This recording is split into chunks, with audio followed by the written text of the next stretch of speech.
Now it is my pleasure to turn the podium over to the U.S. Department of Transportation Deputy Secretary, John Porcari.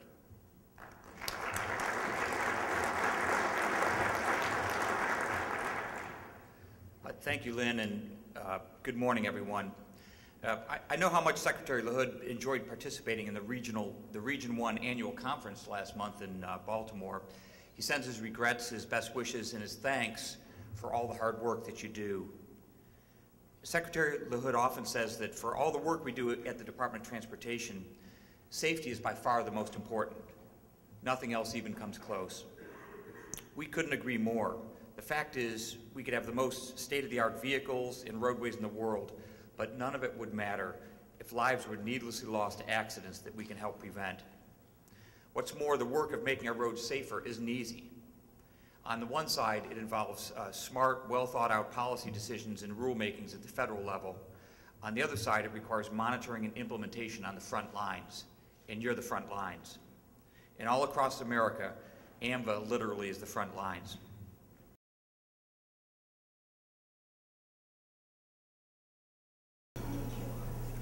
We had a session just before lunch talking about leadership. And many of you will recognize the author, John Maxwell, who has written literally dozens of books on leadership. And Maxwell says, leadership is about influence. Nothing more, nothing less.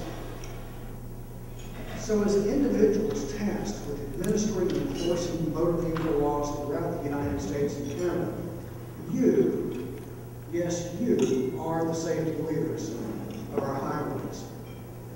As the gatekeepers for millions of people seeking to exercise the privileges of driving on our highways and roadways, you wield the influence. This year there were 7 nominees for the AMVA Martha Irwin Award, all of whom were very deserving. But our panel of 7 judges representing all 4 AMVA regions are honored to announce the 2011 Martha Irwin Lifetime Achievement Award for Highway Safety is presented to Commissioner Joe Farrell of California. Commissioner Farrell has been with the California Highway Patrol for 32 years, rising through the ranks until he was appointed commissioner by Governor Schwarzenegger in 2008 and retained as commissioner by Governor Brown in 2011.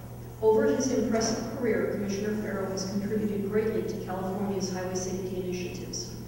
Farrell was instrumental in promoting national seatbelt and child safety programs, and under his watch, California became the first state in the U.S. to achieve a 90% seatbelt compliance rate and earn an A+ rating from the National Safety Council.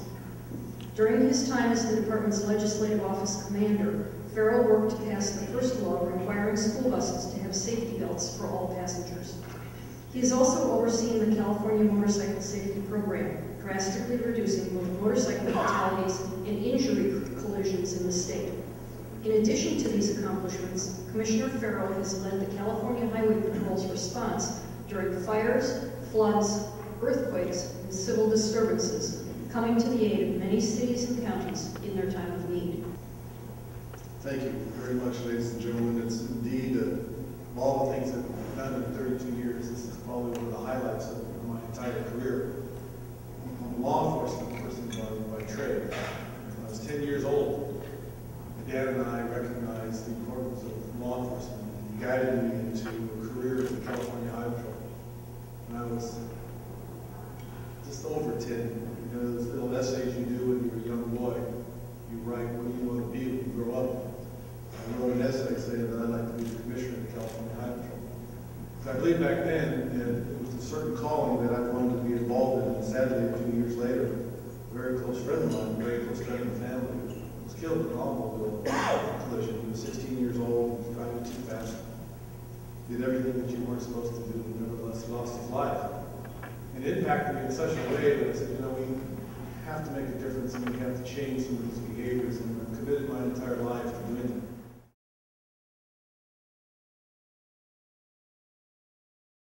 Some of the work that they're going to talk with you today is just a very small sample of the work that they do. They do it through service learning and the work that they do. So at this, I'm going to take a seat and just ask them a lot of questions, and they're going to share the work that they do, and then we'll open it up for questions from you guys as well. Why tackle teen safe driving? Why is that something that you feel as teens it's an important piece for you to address? We first started this program in our community about 6 years ago. Our town has about 40,000 people. Our high school alone has 2,600.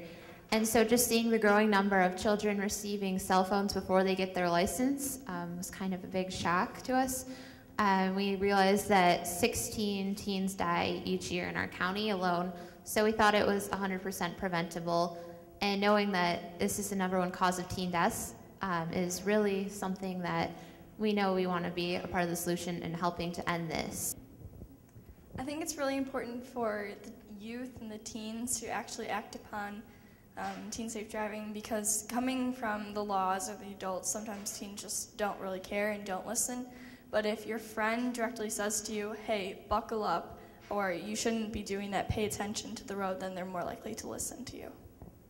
I feel that if we tackle it early on when they're still forming their habits and it's not set in stone yet, then they're more likely as they grow up to keep those good habits, and also they'll affect their parents. If they remember it, they'll talk to their parents and be like, hey, don't text and drive, and wear your seatbelt. So just talking to one teen can affect them for their lifetime, their parents, their future children. Do you agree that it's important for youth and that you all are making a difference with the work that you're doing? We had a boy came up to me after our prom week of awareness telling me that he had been drinking at his after prom party and realized that it just was our voices going through his head. Don't drink and drive. He had all the statistics going through his head.